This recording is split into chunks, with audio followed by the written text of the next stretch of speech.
Hello, I'm Sarah Rayne, and I want to talk about ghosts.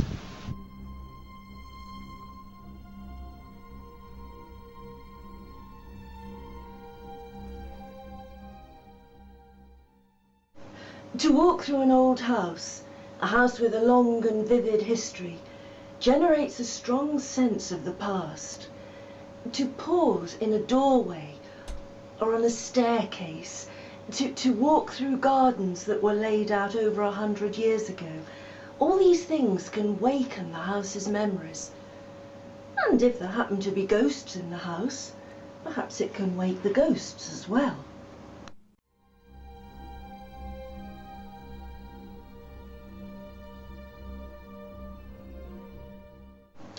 The creation of ghosts for a work of fiction is interesting. There are so many different guises you can give them. They can be sad, wailing shades who inhabit chilly ruins and drape themselves over stone fountains or flit through tanglewood gardens. Or they can be charming gentlemen in Elizabethan costume who hint slyly that they know where an undiscovered Shakespearean manuscript is hidden.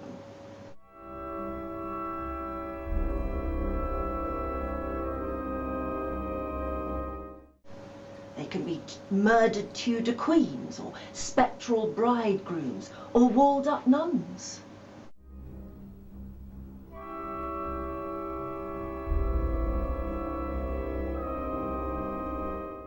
But the ghost in Property of a Lady isn't any of those things. It came into existence several years ago when I was asked to write and present a series of ghost story evenings. Well, that's the kind of request that no self-respecting writer of chiller books can ignore. So, I created a series of diaries supposedly found in an ancient house during renovations.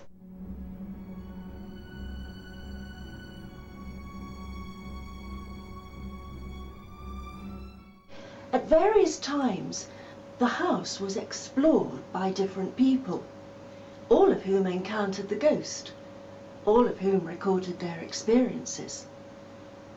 Not all of them survived the encounter.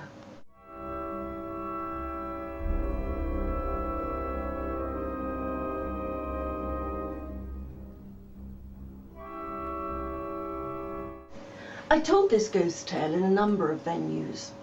Some were ancient historic houses, so chock full of their own well-documented ghosts that I felt I should apologise to them for intruding a fictional spook. At intervals I thought vaguely that one day I really must try to expand these diaries into a full-length novel and give the ghost a wider audience. Until then there were other books to write, contracts to honour, editors to appease. And then in 2010, I was commissioned to write a series of ghost books. So I disinterred the diaries, took another look at the ghost.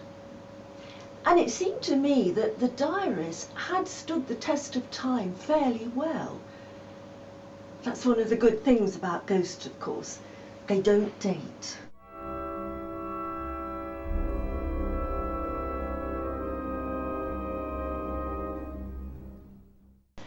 But if the ghost who walked through those diaries was credible, the diaries themselves needed a modern-day frame.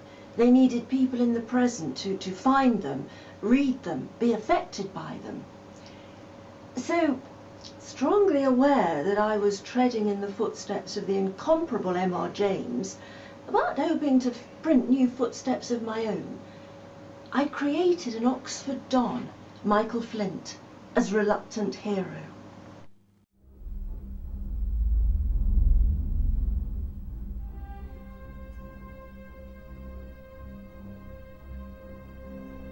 Michael doesn't quite believe in ghosts. What he does believe is that most old buildings retain the imprints of the people who have lived in them, the happinesses and sadnesses, all the things that have happened there. He's not quite the scholar in the ivory tower, but he is more at home with the 18th and 19th centuries than he is with the 21st century.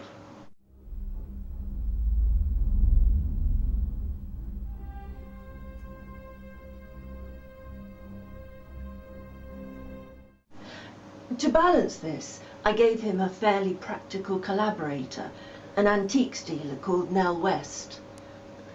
If a house has to be broken into by night, if a locked room has to be unsealed to get at an ancient manuscript or uncover an old family secret, it's Nell who works out how to break in and who works out what tools they need to use. Michael is quite happy to wield the hammer or the jemmy or the chisel, but he's apt to get distracted by discovering that the house once belonged to a romantic poet or a forgotten Victorian novelist. So he needs Nell to keep his feet firmly on the ground. She needs him to occasionally send her head into the clouds.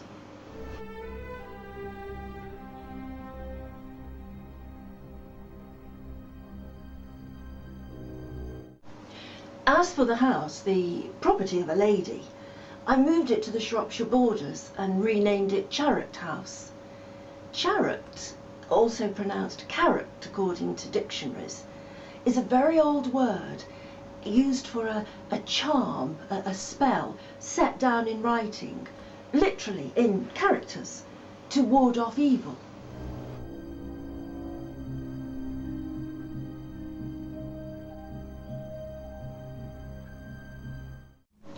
In 1749, a chariot was apparently found on a condemned murderer in Chichester jail.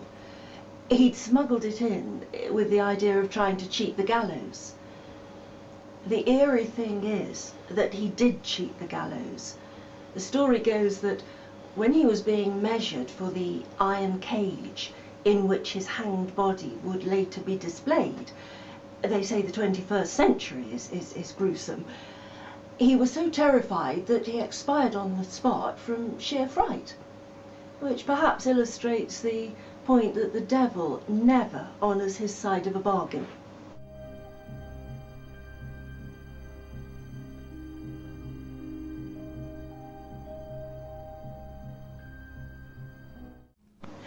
Did the long ago owners of Charrock House give it that name to ward off some evil? If so, did it work? Well, it's all in the book.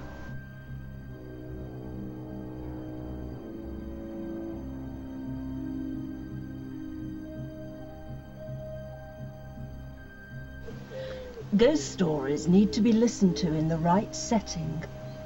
They need the safety of a warm room, firelight, doors locked against the night. All the things that reinforce security, so that you know the ghosts can't get to you. Or can they?